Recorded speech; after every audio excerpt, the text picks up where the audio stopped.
हरे कृष्णा सभी को। आप सबका एक बार और स्वागत है श्रीमद् भागवतम की क्लास में। तो अभी तक हम टोटल चैप्टर नंबर 28 तक कर चुके थे। आज चैप्टर नंबर 29 स्टार्ट करेंगे। लेकिन इसको स्टार्ट करने से पहले भगवान श्री कृष्ण की प्रार्थना करते हैं। तो सभी लोग अपने दोनों हाथों को जोड़ लें और भगवान श्री कृष्ण की प्रार्थना करें। हाँ।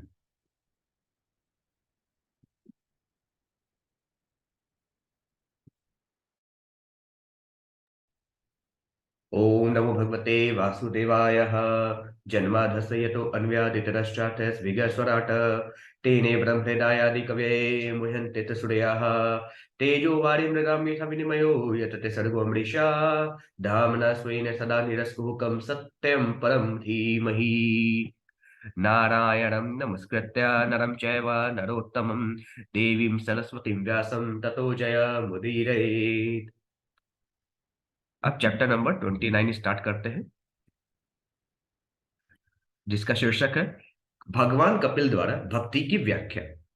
अब माता देवहूति यहाँ पे कपिल मुनि से प्रश्न पूछती हैं। देवहूतिरुवाच लक्षणं वः तदा दादीनां प्रकृतेः पुरुषस्य च स्वरूपं लक्ष्यते अमीशां येन तत् पारमार्थिकं यथा सांख्येषु कथितं येन मूलं तत् प्रतक्षते भक्ति योगस्य मे मार्गं ब्रूहि विस्तरशः प्रभो। अब देवहूति मैया कपिल मुनि भगवान से प्रश्न करती हैं। हे प्रभु, आप सांख्य दर्शन के अनुसार संपूर्ण प्रकृति तथा आत्मा के लक्षणों का अत्यंत वैज्ञानिक रीति से पहले ही वर्णन कर चुके हैं। अब मैं आपसे प्रार्थना करूंगी कि आप भक्ति के मार्ग की भी व्याख्या करें, जो समस्त दार्शनिक प्रणालियों की चरम परिणति है। फिर आगे कपिल मुनि भगवान यहाँ पे कहते हैं। अब कपिल मुनि भगवान से और प्रश्न पूछती हैं देवती मैया। विरागो येन पुरुषो भगवन् सर्वतो भवेत् आचक्ष्व जीवलोकस्य विविधा मम संस्कृतिः। देवती मैया और आगे पूछती हैं। हे प्रभु, कृपया मेरे तथा जन साधारण दोनों के लिए जन्म मरण की निरंतर चलने वाली प्रक्रिया का विस्तार से वर्णन करें, जिससे ऐसी विपदाओं को सुनकर हम इस भौतिक जगत के कार्यों से विरक्त हो सके। फिर आगे देवहूति माता कहती हैं।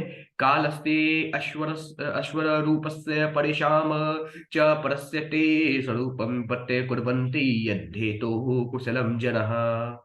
अब देवहूति माता कहती हैं। हे प्रभु, कृपया काल का भी वर्णन करें, जो आपके स्वरूप का प्रतिनिधित्व करता है और जिसके प्रभाव से सामान्य जन पुण्य कर्म करने में प्रवृत्त होते हैं। फिर आगे देवटी मैया कहती हैं। लोकस्य मिथ्याभिमतेर चक्षुष अश्चिरम प्रसुप्तस्य तमस्य नाश्रये श्रान्तस्य कर्म स्वनुविद्या धिया तोमा विरासी किल योग भास्करः। अब देवती माता और बोलती हैं। हे भगवान, आप सूरज के समान हैं, क्योंकि आप जीवों के बद्ध जीवन के अंधकार को प्रकाशित करने वाले हैं। उनके ज्ञान चक्षु बंद होने से वे आपके आश्रय के बिना उस अंधकार में लगातार सुप्त पड़े हुए हैं। फलतः वे अपने कर्मों के कार्य कारण प्रभाव से झूठे ही व्यस्त रहते हैं और अत्यंत थके हुए प्रतीत होते हैं। फिर आगे इस प्रकार जब देवती मैया ने प्रश्न पूछा, तो मैत्री मुनि विदुर से बोलते हैं। मैत्रेय वाचा इति मातु वर्चः च लक्षणम प्रतिनंद्य महामुनि आबभाषे कुरुश्रेष्ठ प्रीतस्ताम कुरुनार्दितः। अब मैत्री मुनि कहते हैं। हे कुरुश्रेष्ठ, हे विदुर, अपनी महिमामयी माता के शब्दों से प्रसन्न होकर तथा अत्यधिक अनुकंपा से द्रवित होकर महामुनि कपिल इस प्रकार बोले। तो अब कपिल मुनि क्या बोलते हैं, देखिए। श्री भगवानुवाच भक्ति योग बहुविधो मार्गे भारमिनी भाव्यते स्वभाव गुण मार्गेण पुंसां भावो विभिद्यते। अब कपिल मुनि भगवान यहाँ पे कहते हैं। हे भाविनी, हे माता, साधक के विभिन्न गुणों के अनुसार भक्ति के अनेक मार्ग हैं। फिर कपिल मुनि कहते हैं। अभिसंधाय यो हिंसाम दंभम मात्सर्यमेव वा संरंभी भिन्ने दीर्घभावम मयि कुर्यात् स तामसः। अब कपिल मुनि कहते हैं। ईर्ष्यालु, अहंकारी, हिंसक तथा क्रोधी और पृथकतावादी व्यक्ति द्वारा की गई भक्ति तमोगुण प्रधान मानी जाती है। तो जो लोग ईर्ष्यालु होते हैं, अहंकारी होते हैं, हिंसा में मानने वाले होते हैं, गुस्सा, क्रोध करने वाले होते हैं, ऐसे व्यक्ति द्वारा की गई भक्ति तामसिक भक्ति होती है। फिर आगे कपिल मुनि भगवान कहते हैं, विषयान भी संधाय यस ऐश्वर्यमेव वा आचार दाव चरियद्यो माम पृथग भावः च राजसः।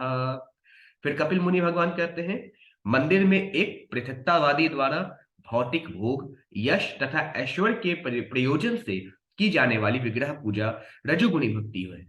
ये सभी लोग ध्यान रखें, जो सिर्फ और सिर्फ अपने सांसारिक सुख के लिए, अपने सांसारिक भोग विलास के लिए मंदिर जाते हैं एंड वहां पे सारी चीज कुछ अर्पण करते हैं, भगवान से मांगते हैं कि मुझे बड़ी नौकरी दिला दो, मुझे कार दिला दो, मुझे ये दिला दो, सांसारिक सुख मांगते हैं।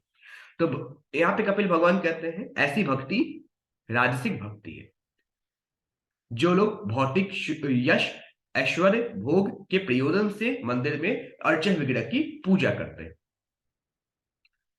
फिर आगे कपिल मुनि भगवान कहते हैं, कर्म निर्हार मुद्दिश्य परस्मिन् वा तद परनम यज्ञे अद्य सृष्ट वैमिति वा पृथक भावः स सात्विकः।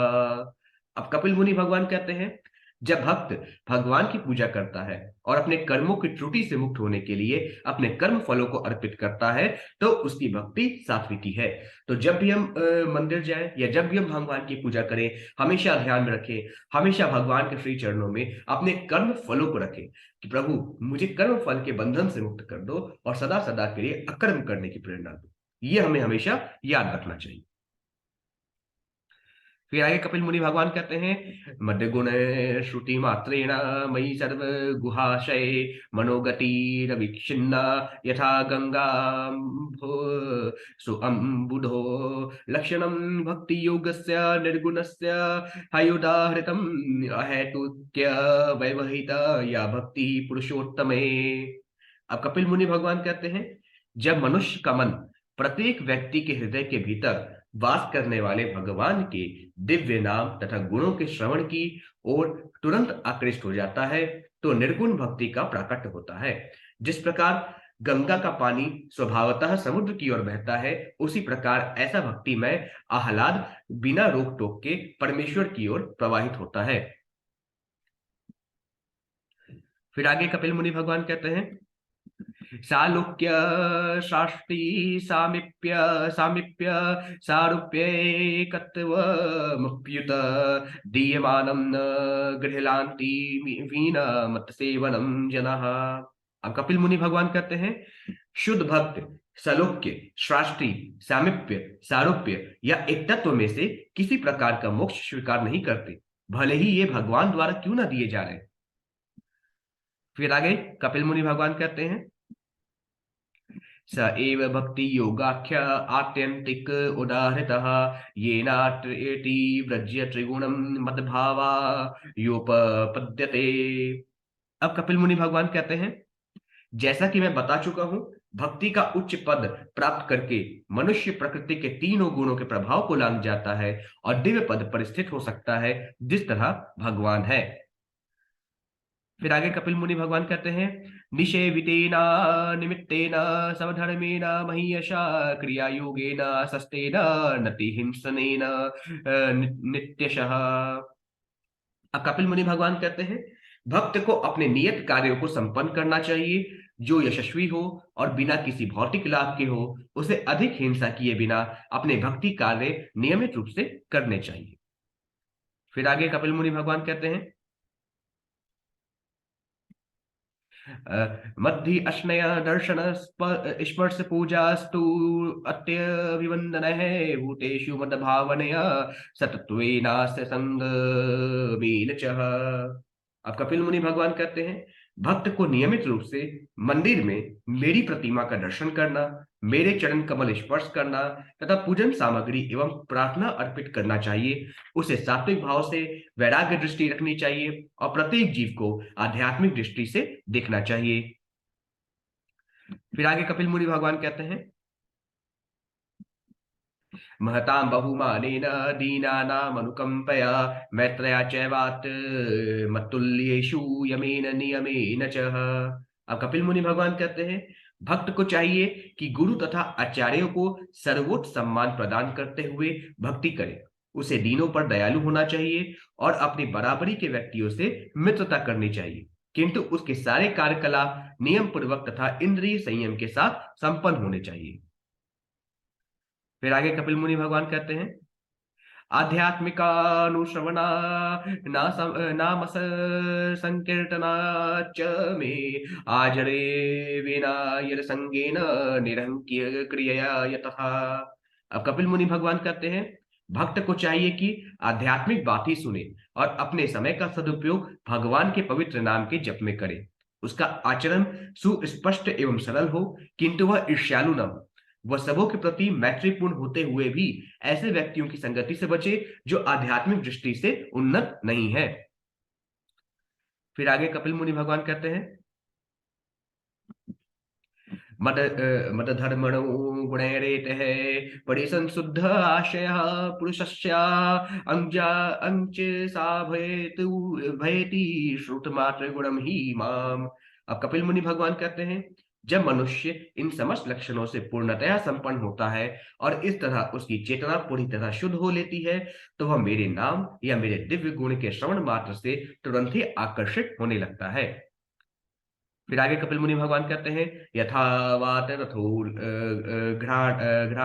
घ्राण मा वृंगते गंध आशयात एवं योग रतम चेता आत्मानं विकारियत।